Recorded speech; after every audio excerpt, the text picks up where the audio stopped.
Spotlight is proudly sponsored by HEC Media, St. Louis's home for arts, education, and culture.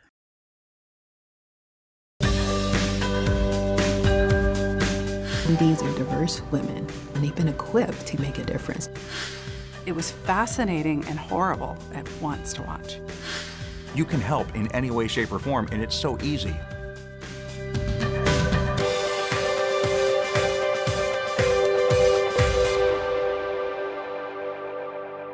Today on Spotlight, for Women's History Month, meet two standout women in St. Louis leading innovative companies in bioscience. Plus, a historic hotel known for its architecture. Find out who this place was named after. And then the shocking tale of sisters who shook the world with the friendships they kept. But first, the only all-girls Catholic school in the city of St. Louis and the successful women who graduated from here. It's Sunday and you're watching the multiple Emmy Award-winning Spotlight.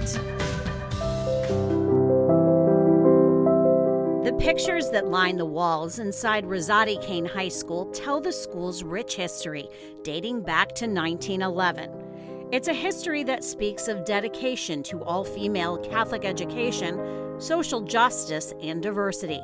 More than 96% of the graduates here go straight to college.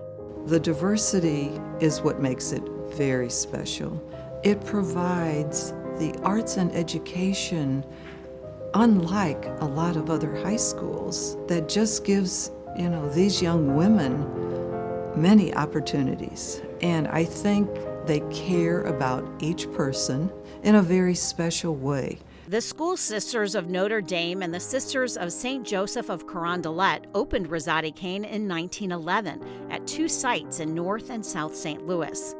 The school came together as one in 1912 inside the old St. Vincent Seminary at Grand and Lucas. For 9 years, the sisters volunteered as teachers and taught music and did needlework to help meet expenses. In 1919, Rosati-Kain moved into the Hayes Mansion on Lindell.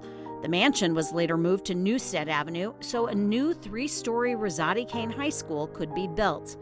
In 1922, the 3-story classical structure, designed by architect Henry P. Hess, was completed. Now located within a designated historic district of the busy Central West End, it is surrounded by city landmarks, including the Cathedral Basilica, the Chase Park Plaza Hotel, Forest Park, and the St. Louis Art Museum. But it's what happens inside this school that alumni say makes it a special place. Rosati-Kain graduates are everywhere. I mean, not just here in St. Louis, but all over the U.S., all over the world. While Rosati-Kain might be known for being the only all-girls college preparatory high school in the city of St. Louis, it has long led the way for educational firsts. In 1947, Rosati-Kain became one of the first 5 high schools in St. Louis to integrate. Its graduates have made their mark on history as well. I think about Judge Evelyn Baker, who was the first African-American female judge in the state of Missouri, is a graduate of Rosati-Kain. Robin Ransom, who is the first African-American female Supreme Court judge, attended Rosati-Kain. These are diverse women who are graduates of the school, and they've been equipped intellectually, socially, culturally, to go out and make a difference. Rosati-Kain's student population is one of the most diverse around, with current students coming from 52 zip codes throughout the St. Louis metropolitan region. I really like the community that the school has. Everyone is just so nice to each other, and you just make friends very easily, which is why I decided to come here. Senior Lori Destin, who will head for college next fall, played tennis for 4 years and was on the student council and in the diversity club. So there was lots of people of color, which is really important to me. In my last school, there wasn't much diversity. In this school, I really had that. Rosati-Kain is special for numerous reasons. One, it is special because of our academic excellence and our really diverse, not just student population, but our diversity in curriculum. So many classes are offered here that I will tell people I know that or have met, acquaintances, like, I teach this and this, when they ask me, and the response is always, I was not even offered that at my school. I can't believe you offer that class. So that is certainly something that makes it unique. In order to be good stewards of the gifts given to us, we have decided that this school year will be the last for Rosati-Kain High School. The school faced a tremendous challenge in 2022 when the Archdiocese announced it would close the doors here as part of its All Things New downsizing plan. But students, parents, and alumni pushed back. That's not going to happen. Not Rosati-Kain, because Rosati-Kain has contributed so much to this community. With all challenges, I don't like to think of them as challenges, I just like to think of them as opportunity. Alumni reached out to St. Joseph Educational Ministries, who agreed to sponsor the school. Educating women was really just very special, has always been special to us. We really need Rosati-Kain to be here because it meets the needs of so many of our students. And a number of those students would not have a place to go if Rosati closed. The sponsorship was needed for Rosati-Kain to be considered a Catholic school by the Archdiocese. However, the governance, finances, and curriculum will be run by lay employees. In recent years, Rosati-Kain supporters raised millions of dollars to expand and modernize the school with new classrooms and labs, a new library and commons area, and a new gym floor. Now they hope to build enrollment, reaching out to both Catholics and non-Catholics as they move forward. My hope is that we can continue to do the work that we are doing, and that is educating these young people, which is my privilege and my life's work. We have a wonderful opportunity to reshape a school that has been always a leader. And now we will continue to be a leader with educating women in the St. Louis area. And we've always been lucky enough to have our alums go out and change the world. And we're just excited that we get to do that again. The school will now be known as Rosati-Kain Academy. Its leadership hopes to get the building itself on the National Register as a historic landmark. They are also evaluating candidates for the school's next president to lead its next chapter. Really looking for someone who is a strategic planner, someone who has vision to be able to take us into the next 100 years, or at least lay that foundation. We want every young scholar to not only know the love of God, but then also to have that demonstrated in their lives and for them to have that opportunity as they continue their education and develop into the individuals that they desire and dream to be. The Rosati-Kain Advanced Choir spent their spring break in Italy this year, performing in Florence and Rome, including the Vatican, where they performed for the Pope. A look at the Snowdrop Foundation later on Spotlight. Trailblazers in the world of science are not commonly women. In the bioscience field, women is underrepresented. But biochemist Hongjae Gua is always thinking about what she can do to make a difference. And she's leading by example, starting at a young age in China as the youngest of 5 children in her family. I got my PhD from China, Nankai University. She was a postdoctoral fellow at The Ohio State University. Gua became a research scientist in a microbiology lab at Washington University before working for bioscience companies in St. Louis. My specialty is membrane protein, which is probably the most difficult protein to produce. She says membrane proteins account for up to 60% of drug targets for the treatment of various diseases. And she says membrane proteins are challenging for researchers and drug companies to produce. Having worked for a startup company supported by Biogenerator Ventures, the investment arm of BioSTL, Gua's experience gave her ideas of her own. So she's launching her own companies. She became an entrepreneur in 2020 as the founder of Tiger Biologics. We focus on the recombinant protein or antibody production. Tiger Biologics produces high-quality proteins and antibodies for pharmaceutical companies and institutions. Some of the clients, they don't have the ability to do any protein production work, and then some proteins are difficult to produce. For example, they need TB vaccine, they need shingles vaccine. So then I'm kind of like their R&D arm. Contributing to the production and development of vaccines, therapeutics, and diagnostics. The work is done in the biogenerator labs, as Tiger Biologics is supported by Biogenerator Ventures. Being in the startup space led to another development. Gua is now co-founder of Antiger Therapeutics. The startup company is developing novel immunotherapies for transplant recipients to improve long-term outcomes and minimize adverse effects.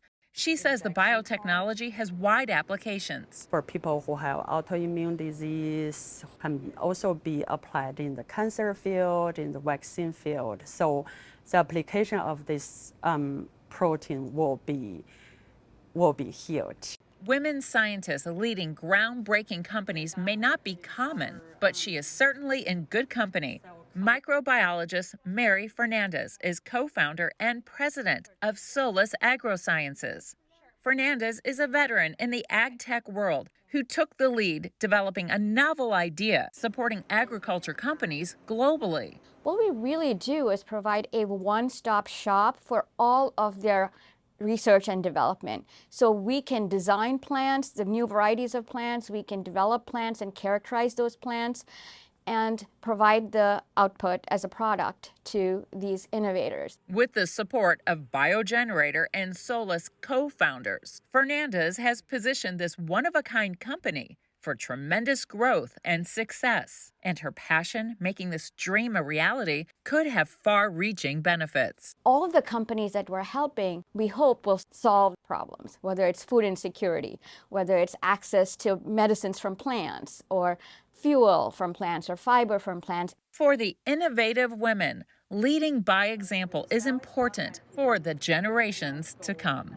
My daughter Cindy invited me to her elementary school to talk about the science, talk about business, and I'm very happy to receive a letter from their teacher. After my talk, she said, oh, you know, those kids, especially girls, they are so happy for that. They kind of like see me as a role model. If you have a dream, just go and pursue it. You can do it too. HEC Media. Recognized, celebrated, honored time and again for excellence in the industry. Find all of the award-winning content at hecmedia.org. Explore our region with Missouri Life. About halfway between St. Louis and Kansas City sits the community of Boonville, named after the sons of Daniel Boone. It's also home to the historic Hotel Frederick. So the hotel was built in 1905, and it was built by the Sombart family, and they built this because it sat on the Highway 40 before I-70 existed. So this is where a lot of travelers came through. Built this, named it Hotel Frederick back then because that was their son's name. All the furniture that you see throughout, they hand-selected regional pieces from estates and everything all over this area. So it's furniture, you know, from the 18th century. There were originally 24 rooms that were renovated. Now we have 30. But our biggest project, I'd say, together was doing the brick room on the lower level. It was just a dirt floor basement, hadn't been touched since 1905. And Zach's a musician, so you know he kind of had the idea that we need live music in this town, in this area, and this would be the perfect place for it. We took what was a dirt floor basement and kind of a scary looking basement and took the bones of that and made it a really cool, like speakeasy type vibe. And we do live music there every Friday and Saturday night. So the hotel sits on the National Register of Historic Places, and one of the important things about it is it's one of the best examples of Romanesque revival architecture in this area. It was built for $40,000 in 1905, so yeah, it's kind of hard to believe how massive it is, and that's all it costs to build it. But yeah, it has a lot of the original architecture and features on the inside too. I mean, a lot of things have been done with modern amenities for the guest rooms and areas, but a lot of, original floors, original woodwork, original doors, all of that. Some of the stained glass window throughout is original too. So all of our rooms are decorated differently. So it's real unique. We have a lot of guests that come and they want to stay in a different room each time they come. Some stay in the same room each time. We sit right on the Katy Trail. Probably about 50% of our guests come as Katy Trail riders. So they can come in, rent bikes, we're right on the trail, take off and do that. So I think that was an important thing to add. You really don't have, once you get here, you don't have to do anything else. We have, you know, a bar, a lower speakeasy style bar. We have a great restaurant. You can sit out on the patio and eat. You can rent bikes from us. We have a game armoire and books and things if you're staying for a while. Kids can get out games and play. I think it means a lot to Boonville to have this huge property operating, you know, and bringing lots of people to the area. It supports other local businesses so much. When we're really busy, people coming in, they're shopping downtown too, and they're eating at the other restaurants in town, or frequenting the casino or Warm Springs Ranch, Clydesdale Farm. So it's definitely a draw to our area. And it's the first building that you see when you come in town on Highway 40. You come across the bridge and it kind of welcomes you to Boonville. For most, it has that feel of a bed and breakfast. It's comfortable, our staff is friendly. When all those things come together, along with the history of the hotel too, it makes for a really magical place and a place that people just want to come back to. HEC has been bringing you positive programming and award-winning content for decades. Arts, education, culture, in-depth discussions, films, and more. All in one place, hecmedia.org. This story brought to you by Educate.Today. On a big Broadway show like Wicked, the behind-the-scenes crew is just as important as what you see on stage. I'm the production stage manager, so I'm basically responsible for the whole artistic end of the show. Production stage manager David O'Brien says he's the eyes for the directors and the designers. To make sure that what their vision is maintained through the show. With Miss Galinda. O'Brien gives notes to company members, reminding them of what the director, lighting, sound, and scenic designers have said. We come in early on the second day and we assign the dressing rooms. And then I have two assistants, and the three of us then help the electricians focus all the lights in the show. I actually have a Bachelor of Arts from Boston College. I always say for a stage manager, if you're going to go to college, do a double major of theater and psychology. You have to deal with and talk to so many different types of personalities. O'Brien says one of the most important parts of his job is teamwork and showing others respect. And especially as a stage manager, it's really important that you show the same respect you do to a star that you would to a hair person, a dresser, a stagehand. We have such a great crew that it does make my job easy. The show goes in like a well-oiled machine. From becoming popular. World Theater Day is March 27th, and Educate.Today is ready to take your students on stage and backstage that day and every day through nearly 300 videos with theater professionals. Calling all theater buffs and those simply curious about shows around town. Find theater reviews on hecmedia.org. Veteran critics Bob Wilcox and Jerry Kowarski cover the beat, visiting local and touring productions at theaters big and small. Search by show or venue, or just type in review for a list of articles. It's all at your fingertips at hecmedia.org. Between the two world wars, the 6 Mitford sisters were the it girls of English society. The beautiful and eccentric debutantes had lives most of us can only imagine. But 2 of the sisters threw all of that away, becoming loyal followers of dark political movements of the time.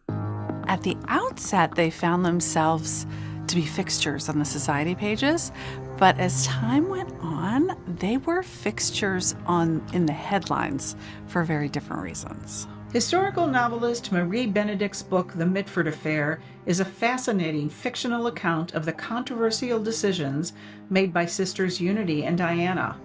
All the while, Nancy Mitford, a well-known novelist herself, observes and recounts her sisters' disturbing allegiances. When I think, and I think a lot of people, when they think about the interwar period, that really crucial segment between World War I and World War II, we think of, the continent of Europe as struggling between fascism and communism. There's these powerhouses like Nazi Germany and Mussolini in Italy and then Spain, where fascism is really taking hold. And then, of course, communism is really becoming a force. But we don't really think about it taking such hold in Great Britain, or at least I didn't until I dove into the research for this book. And I realized that the Mitford sisters, though sort of not terribly political, at least some of them, at the beginning of this time period, as the years progress, they become swept up in these movements, communism and fascism, that are gaining strength in Great Britain. And they start to then not just be swept up in it, but sweep it up themselves. They start to really become forces in both of those movements. So it was fascinating and horrible at once to watch. As a historical novelist, you have to kind of imagine conversations. They're not necessarily recorded for you. You have a lot of facts to base them on. So how hard was it to write dialogue for Hitler? Oh gosh, so hard. Those whole scenes, because he is a character in the book. I mean, if you would have told me I was going to write a book where Hitler was a character, I would have said absolutely not. But I became so intrigued by the question of how these well-heeled, pedigreed young women who had every advantage got swept up in the inner circle of Nazism. Even though they didn't have the benefit that we have today of hindsight, I just couldn't get my head around it. And the best way that I could do it was to use their letters as the primary source. I read about a lot of unknown women, and sometimes there's no materials. There's a few letters or a few secondary accounts. With the Mitfords, there's an abundance, sometimes an overabundance of material. I mean, these sisters, with the exception of Unity, they all wrote their own autobiographies. But the thing that was most helpful to get inside their heads and write those scenes and tolerate it, writing about Hitler, was to use the letters. And these sisters were prolific letter writers. There's so many letters between them that actually describe their interactions with Hitler. The way he talked to them, the phrases he used, the places they went, how he treated them, how they saw him. And that was how I was able to do it. One of the sisters always brought along a very unusual slithering pet when she attended fancy galas.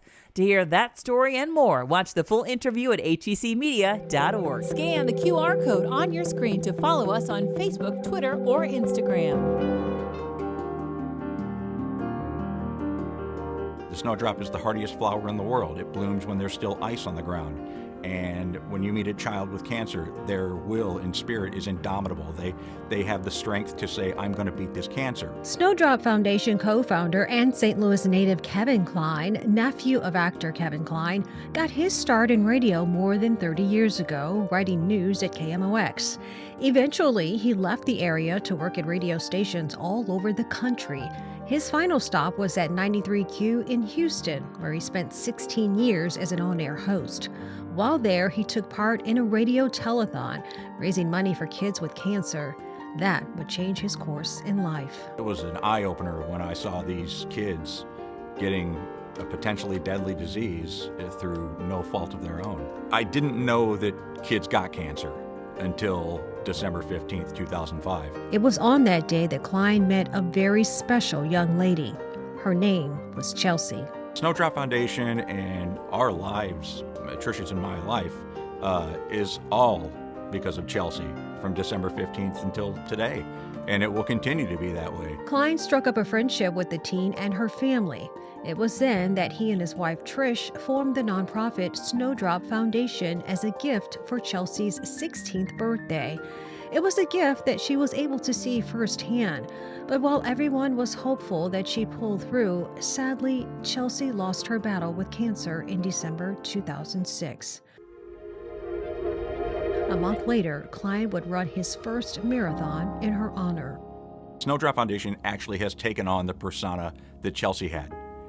Chelsea was all about inclusion, all about family, all about not having met any strangers. And once people come to a Snowdrop event, they're in. I'm Michaela Durrett. I am Timothy Meyer. I am Thaddeus Turner. I'm a childhood cancer survivor of nasopharyngeal carcinoma. The Snowdrop Foundation's mission is to give scholarships to college-bound pediatric cancer patients and survivors while raising awareness and funding for cancer research. Even with this big mission, the Snowdrop Foundation is a small nonprofit with just a handful of employees and some 500 volunteers. They are based in Houston, Texas, but they've given more than $5 million in scholarships to kids all over the country, including some right here in St. Louis. But it is literally the most rewarding thing we've ever done. We don't have kids. This is kind of like we adopted a whole hospital. So we'd have lots of kids that are going to college, and we'll get notes that, oh, I graduate this year, I'm getting married, and we get invitations. To further raise awareness for childhood cancer and keep Chelsea's memory alive, Klein ran the Dalton Highway in Alaska in November 2019. It's known as the loneliest road and one of the most dangerous roads on Earth. And don't forget about the bitter cold temperatures, which can drop to 50 degrees below zero. Klein spent 18 months training for the run, including lots of hours on a treadmill inside a deep freezer.